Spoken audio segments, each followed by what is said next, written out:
Hi guys, it's Stock Curry, and we have some really important information to go over with you in today's video, including an update on the housing market. We're going to look at the housing data that just came out today. I also have to go over some economic news worldwide that just came out today and how that is affecting the worldwide economy and how the worldwide economy is going to affect the US stock market.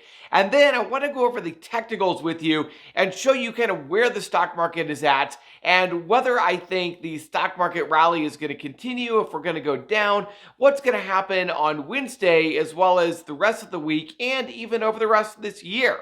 So let's get into it. Okay, starting with our housing data, the Case-Shiller Index shows that the housing prices rose 20% year over year, which is the largest increase in 35 years. Now, at first, the rise in housing prices appears to be a bit of a good thing because it means the housing market is not yet slowing down. However, if you take a little bit closer look at the data, you very quickly realize that this data is actually 4 months old. Now, what do I mean by that? Well, here we are, May 31st or June 1st, whenever it is you're watching this video, and the data that came out is actually from March. So already the data is 2 months behind. But it actually gets worse than that because the data is based upon the closings that happened in March. Now, here's the key to that, is when you go to buy a house, you go under contract and then it takes you about a month or two to actually close. So the houses that closed in March actually went under contract, meaning the prices were agreed upon in January. So here we are, it's June, and we're just now getting the January housing data. So the information that came out today in the housing market, all that really shows is that in January, housing prices went up at the fastest rate in 35 years. And this often is what you see at the very end of a bubble, is you will see a huge spike, a rapid spike upward at the very, very end of a bubble. So it's not surprising to see that housing prices rose so much in January. But here's the thing. This data is 4 months behind. What we really have to look at is what's happening now, today. And what I look at is I like to go on Redfin or Realtor.com. I'm not a realtor, so I don't have all the inside information, but I do at least like to look at the public information out there. And I like to go look at housing prices and kind of how they sold, when they went under contract, how long it took before they went under contract, things like that. And what I noticed is going all the way into April, the houses in my area were going under contract within days. Literally, it would hit the market and a day or 2 days later, it would be under contract. And very often, they were going under contract for far more than they were actually being listed at, meaning there were bidding wars and people were paying $30,000, $40,000 over the asking price of these houses. However, just in May, I saw a major shift on the houses that were for sale. The first thing that I saw is that houses were taking a lot longer to go under contract. Rather than go under contract in a day or two, suddenly they were taking a week or longer to go under contract, and they've been going under contract for asking price. Their bidding wars have suddenly, very quickly, it seems, come to an end.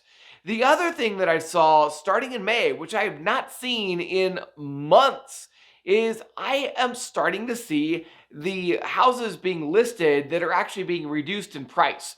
So a house might be listed for, say, $400,000, and a week or 2 weeks go by and the price gets reduced to $375,000. So I'm starting to see the housing prices get reduced, meaning not only are the bidding wars going away, but housing prices themselves are actually starting to come down. Now, when will this data show up? Well, we're talking about May here. So all of the houses that close in May, which may be the first drop in prices, the first actual drop in prices might not be until June, but regardless, all of the houses that go under contract in May or June aren't actually going to close until July or August.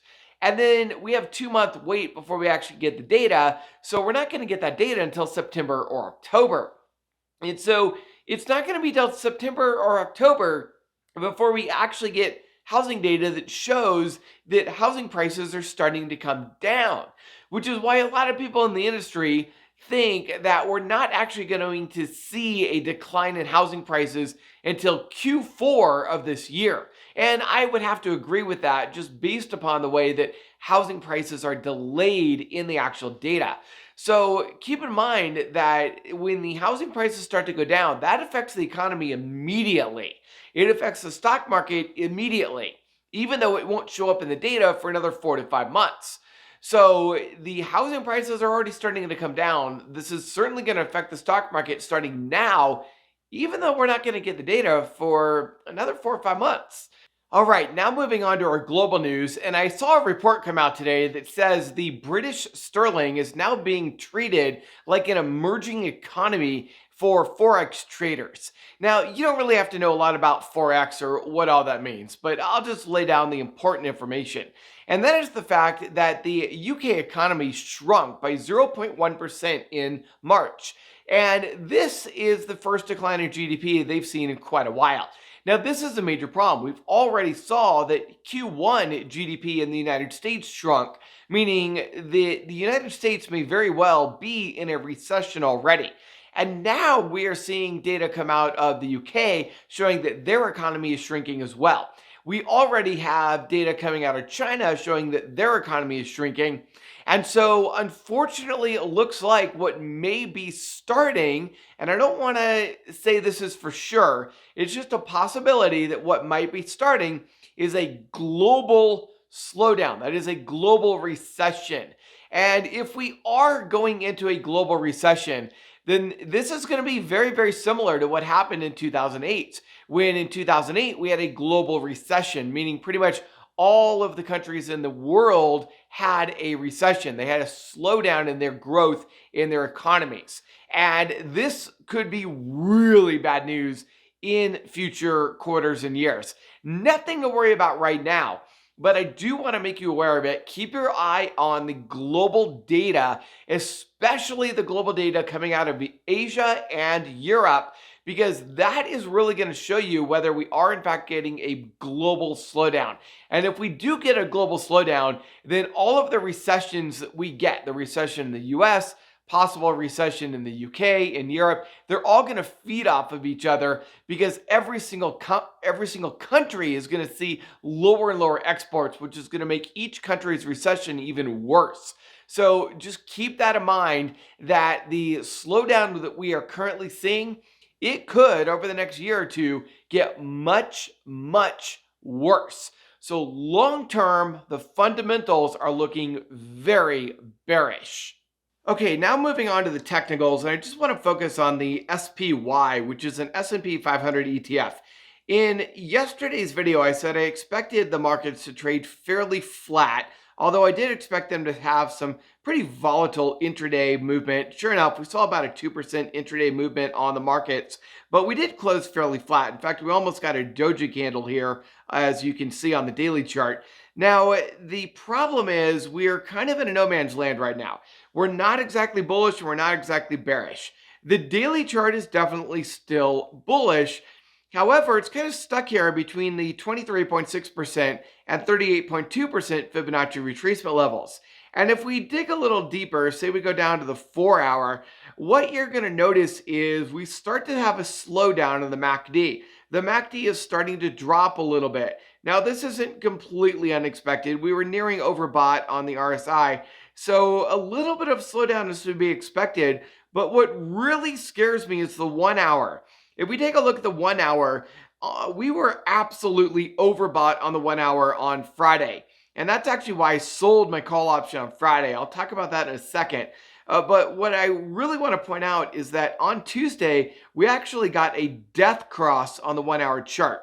So it absolutely looks like we are going to start going down for probably another day before we start rising back up again. Now, I do want to point out that we are also at a technical level of support on SPY. However, with the 1 hour chart turning completely bearish, I would not be surprised to see this fall further. So I'm actually going to predict a red day on Wednesday. Now, I know that's completely opposite of what Larry Jones picked, but honestly, with us being in no man's land right now, anybody's guess as to what's going to happen Wednesday, but I'm going to guess just based upon the 1 hour chart, we're going to have a red day on Wednesday. Now, going back to the daily chart, what I would like to see ideally is that we fall back down to the 23.6% Fibonacci retracement level at $406 or $407, about a 1.5% drop from here. I'd love to see a 1.5% drop intraday on Wednesday. If we get down there, that in my mind would be the time to load up on call options, because not only would that be a support level at that Fibonacci retracement level, but it would also be right at the 21-day EMA. So the 21-day EMA right now is hitting that 23.6% Fibonacci retracement level, which means if we do get a little bit of a pullback down to that level, then we should bounce from there and continue this rebound rally through the end of this week. So hopefully we get that 1.5% intraday drop on Wednesday.